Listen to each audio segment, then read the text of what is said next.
नमस्कार, जय भारत। आज हम सीखेंगे एक बहुत ही दिलचस्प विषय, टैक्स या कर, व्हाट, व्हाई एंड हाउ। हम इस वीडियो सीरीज में टैक्स के मामले में सबसे नीचे पायदान से लेकर सबसे ऊंचे पायदान तक जाएंगे। हर शब्द का विस्तार में अंडरस्टैंडिंग लेंगे ताकि हमारी पकड़ इस सब्जेक्ट पे बहुत ही मजबूत रहे और सबसे क्लियर रहे। तो शुरुआत करते हैं, क्या होता है कर। यह सबसे पहला प्रश्न हमारे दिमाग में आता है जब हम सोचते हैं किसी भी विषय पे। कर समाज के किसी सदस्य द्वारा शासन को एक पैसों का भुगतान होता है। अगर हम इसे एक उदाहरण के तौर पे ले तो बहुत ही इजी तरीके से हमारे मन में फिट हो जाता है। एक परिवार में जैसे एक सदस्य परिवार के खर्चों को उठाने के लिए योगदान देता है, इसी तरह से देश की स्थिति में एक नागरिक अपने देश के खर्चों को चलाने के लिए योगदान देता है। इसी योगदान को कर कहते हैं।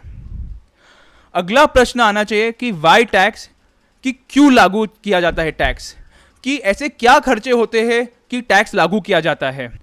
अगर आप देखोगे परिवार की स्थिति में, परिवार बहुत सारे खर्चे करता है सभी सदस्यों के भलाई के लिए, जैसे बिजली, खाना, पानी। इसी तरह सरकार भी बहुत सारे चीज़ों उपलब्ध करवाता है, जैसे पार्लियामेंट, अदालत, military, police, fire brigade, health care, school, पानी, वेस्ट डिस्पोजल, इसे हिंदी में अपक्षिप्त निपटान कहते हैं, सड़क, स्ट्रीट लाइट, ट्रैफिक लाइट।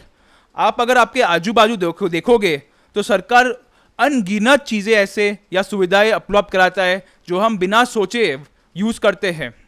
अगला प्रश्न जो सोचते हैं कि कैसे टैक्स लागू किया जाता है, इसका माध्यम क्या है। तो शासन दो तरीकों से टैक्स का भुगतान करवाता है। एक तो है डायरेक्ट टैक्स और दूसरा है इनडायरेक्ट टैक्स। डायरेक्ट टैक्स को कहते हैं प्रत्यक्ष कर और इनडायरेक्ट होता है अप्रत्यक्ष कर। दोनों परंपरागत तरीकों से आए हैं। तो समझते हैं डायरेक्ट टैक्स क्या होता है।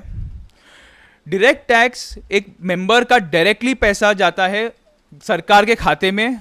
इनकम टैक्स इसका एक भाग होता है। उदाहरण परिवार का लेते हैं फिर से। आपके पिताजी तनख्वाह कमाते हैं। मान लीजिए आपके पिताजी का तनख्वाह है 10,000 प्रति महीने, तो 12 महीनों में आपके पिताजी का तनख्वाह है 1,20,000। अगर डायरेक्ट टैक्स का प्रतिशत है 10, तो 1,20,000 पर 10% होता है 12,000। तो 12,000 रुपये आपके पिताजी को डायरेक्टली या सीधे तरीके से सरकार के खाते में डालना पड़ता है। यह होता है डायरेक्ट टैक्स। अभी समझते हैं इनडायरेक्ट टैक्स क्या होता है। यह एक नागरिक या मेंबर इनडायरेक्ट सरकार के खाते में देता है।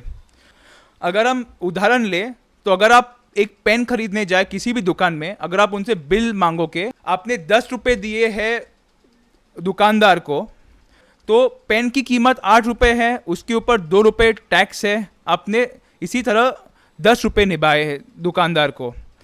तो पैसे की फ्लो देख लिए आप। पहले आपका 2 रुपया दुकानदार को गया, दुकानदार फिर जाके सरकार को देता है, इसीलिए इसे इनडायरेक्ट टैक्स बोलते हैं। यह हर खरीदी पे होता है या सर्विस के उपयोग पे होता है। इसे जीएसटी का नाम दिया जाता है भारत में। इसे वस्तु एवं सर्विस या सेवा टैक्स कहते हैं। अभी ये चीज़ समझने के बाद हम सोचते हैं कि इसका प्रभाव क्या होता है सोसाइटी पे।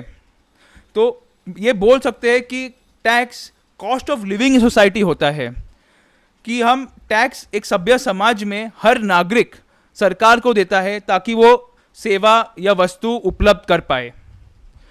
तो अगर हमने इस वीडियो में जान लिया है कि व्हाट, वाई और क्यों टैक्स और इसका प्रभाव क्या है सोसाइटी पे और ये कैसे सोसाइटी को एकजुट रखता है, अगले वीडियो में सीखेंगे कि टैक्स का आगमन इस दुनिया में कैसे हुआ और ये कैसे भारत में आया।